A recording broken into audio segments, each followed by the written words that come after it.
Okay, so now is 1B. Yeah, so 1B asks discuss the extent to which increased competition in the public bus sector is more beneficial or harmful to society. So they're asking you to see, is this a good or bad thing? I think so I mentioned before, whenever they ask you words like beneficial, whenever they ask you words like is it detrimental, is it harmful, they're asking you to make judgment calls on whether this market structure or this arrangement is good for society, and the way you want to do it is through something called performance indicators, right? So I mentioned to you, the way you gauge whether a student is good or whether a student is smart or not so smart, you use L1R5. And the case when we talk about market structure, market structure also has their own L1R5. So we talk about allocative efficiency, we talk about productive efficiency, we talk about dynamic efficiency, we talk about IEOS, and then we can talk about equity as well.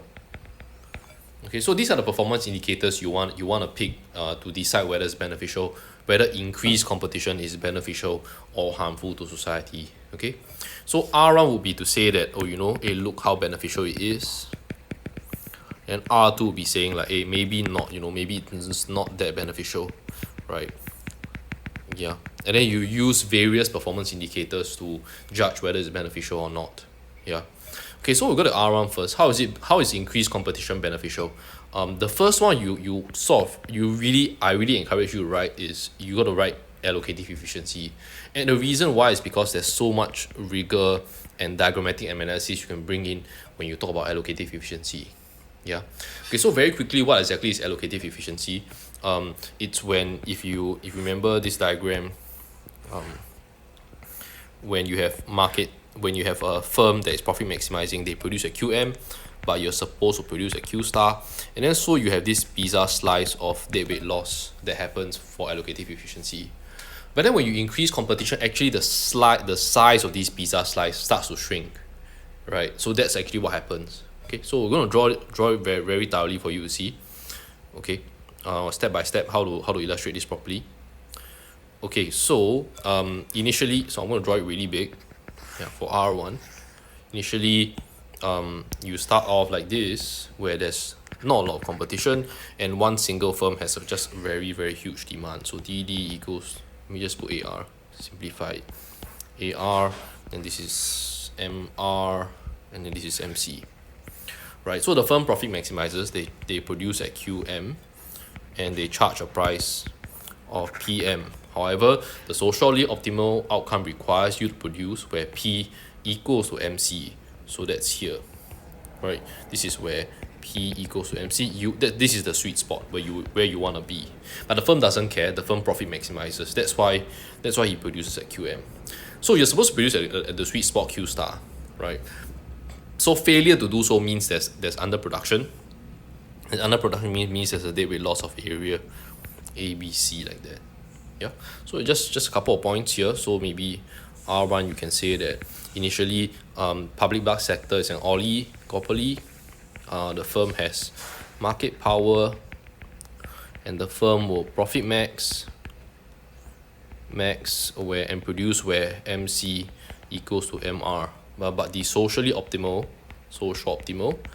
occurs where P equals to MC. P is indicated by the AR line, right? So that's at point B, and therefore there is underproduction. So there's underproduction, and the underproduction means that there's the loss of area ABC, because very quickly what's happening, you are supposed to be producing here, but you produce here. And had you produced at so you are producing at the red color one, where you're supposed to be producing at the green color one, and actually there's deadweight loss. So deadweight loss happens because had you increased quantity from the red to the green, you will have reaped this amount of benefits. But you only cost you this amount of cost. And so the excess of the green trapezium over the red trapezium is the welfare loss that you lost out. Right, and this is very, very severe when there's very serious market power for one firm, right? The more he can control quantity, the more it's going to cut back. So if that's the case, then there's underproduction. The underproduction creates then a deadweight loss of area A, B, C. Okay, so that's the first step. And then when you have increased competition, what happens? Two things happen, right? One thing is that the demand curve shifts leftward, and the second thing is that the demand curve also becomes more price elastic. So you want to shift it leftward, maybe like this, AR2, and then your MR is now twice as steep, like this, MR2. And then what you see is that, okay, you know, there's a new profit maximizing point, QM2, there's a new Q star that's here, yeah. And so now you can see that now this is PM2, this is D, E, and F. So you can see that as the demand curve shifts leftward and the firm has less market power, prices start to fall and the extent of the underproduction shrinks. It used to be QM star, now it's QM2 Q star 2, which is much smaller, right? So with increased competition, the demand shifts left, plus becomes more price elastic, and the firm has less market power.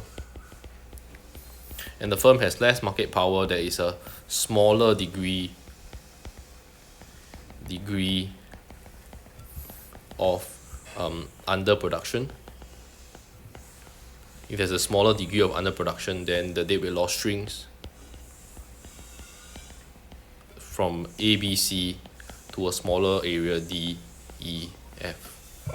Yeah. So then this brings me to my first point of how it can be beneficial. So it can be beneficial because in terms of allocative efficiency. Yeah. Okay. This is actually a really good point you can write because you can look at the diagram analysis is quite a lot, and there's definitely a lot you can write. Okay, so the rigor is definitely there in terms of AE. Okay, but we'll talk briefly about PE also. So not only that, but you also have an alternative R you can write would be PE. Alternative on top of it lah, right? So if you feel that I still got a bit of time after I draw this, I want another point, that's also okay. So PE you can say if there's increased competition. PE stands for productive efficiency. Productive efficiency means it's a tendency to produce on the LRAC curve. So I mentioned to you also in class that the LRAC curve, right, represents this is the minimum bound. This is the lowest that cost can go. And so if you produce on the LRAC, it means that you must be incurring the lowest cost possible. So if you increase competition, then there's less, firms are less complacent. And they tend to produce closer to the LRAC and incur lower cost, right? But this is not what we care about. So they incur lower costs. There's no big deal lah, right? It's just them. So why do we care as society? Why do we care about this? We care about this because it means there's no wastage of scarce resources. You don't hire too many bus drivers because you can afford it. You just hire what you need, and you don't waste society's scarce resources. So there's no wastage of scarce resources because there's less complacency when there's more competition. Yeah, and so this helps to eliminate X inefficiency.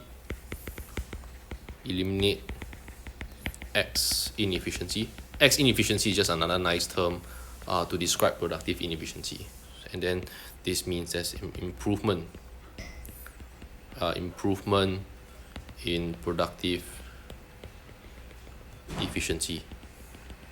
So this also can be a point that you write. Okay, but you can see here actually the AE point has much more diagrammatic analysis that you can use.